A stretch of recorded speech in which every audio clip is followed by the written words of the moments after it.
We don't need to belabor this one too much either, but Dallas Goedert, I don't know, maybe it's shocking to some people talking about Dallas Goedert, who's going as tight end 7 currently in Fantasy Pros ADP. I'm going to defer to the tight end expert, the only one that I know, Andrew Cooper, at Coupe Fiasco on Twitter, by the way. His number one rule for finding elite or even great tight ends, I think it applies to TJ Hawkinson, and I think it applies to Dallas Goedert. It is, they have to be a top 2 passing option in their own offense, or at least have a viable path to that. Dallas Goedert, I like you plenty, but there's no way you are exceeding A.J. Brown and Devontae Smith on this offense. So that's out. When A.J. Brown and Devontae Smith are healthy and together, which has been most of the time, it's just not happening for you. One other bit from Cooper, by the way, found that every top 5 tight end going back to 2003 has had either 90 targets, 10 touchdowns, or both. Preferably both. We like both. Yeah. But in his 5 seasons, Dallas Goedert maxed out at 87 targets. That was his high. Just 1 year, got even close. And 5 touchdowns. He doesn't get the touchdowns for tight ends that you really, really need for boom weeks, for winning weeks for tight ends. It almost always comes down to touchdowns, and it's not in the cards for Dallas Goedert. So people crap, by the way, on George Kittle. We've even done this. And Darren Waller, we've done this for the injury proneness. Although we don't say that. We just say they've missed a lot of games. Dallas Goedert also hasn't played a full season since his rookie year. And that just kind of gets glossed over because everybody likes to give those other 2 a lot more shit. I'm just out. Honestly, I'm out after Darren Waller as my cutoff this year at tight end 5. Because I believe like that's fine enough for a discount. And I believe he's the number 1 pass catcher, maybe number 2 behind Saquon. And then it's nobody until we get to the late rounds for tight ends. Yeah, I'm with you here. I mean, I think at tight end 7, you're drafting him at his ceiling and not his floor.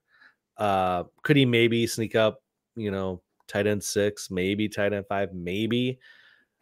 But at that point, there's a whole group of guys that could do that as well.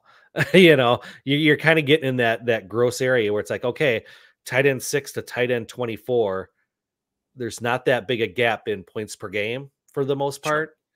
And it's like, it's kind of pick your flavor, whoever you think is going to be the guy that has that outlier season where another option in their offense gets injured. So they become that number 2, target in that offense, where then they maybe get that 10 touchdowns or the, 90 targets or whatever, where something happens, but it's kind of a crapshoot, all the way outside that top 5 or so. So I just, for me, it's like, he's fine.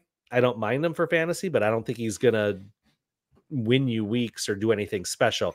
He'll probably be fairly reliable, get your, 6 to 8 targets a game, maybe 8 seems high. Yeah. Have and end up with like 5 for 65 and hope for a touchdown every couple weeks, basically, and it's like, and then that's fine. It gets you double digit points. It's that's fine, but it's not week winning. So there's not a lot of upside, like you said, with the 2 wide receivers in front of him on that team. Well, and you hit a great point, like not even just the discrepancy between tight end 8 and tight end 24 in points per game, which is way more negligible than like tight end 1 versus tight end 4. But also what doing that tight end 8 locks you into is like, you're not going to stream your tight ends to actually find the good match now, because while I have Dallas Goedert and Dallas Goedert's good enough, like I'm comfortable with him, I'm going to roll him out. Whereas you could skip on him until the way later rounds.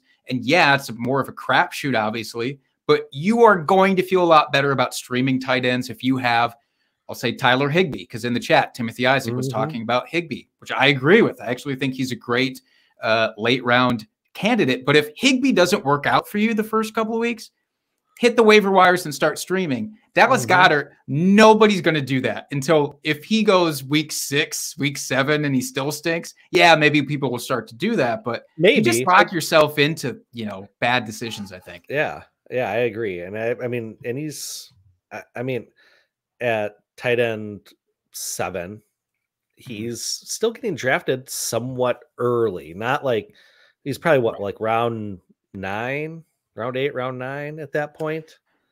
Yeah, this shows him as this shows him as round 6, early round 6 in ADP now. That's just too much for me.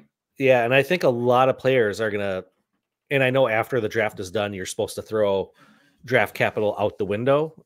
Of course. But a lot of us players out there, there's still a little piece in the back of your head. It's like, fuck, I spent a 6th-round pick on him. Like, I can't cut him. That, you know, I invested too much on him to get rid of him. So I think that's that conundrum you were talking about, Jake. And yeah, it's just like, don't do it. Don't do it. Noted tight end expert telling you not to draft Dallas Goedert. How could that possibly blow up in my face? Yeah. Can't. Impossible. Impossible. All right.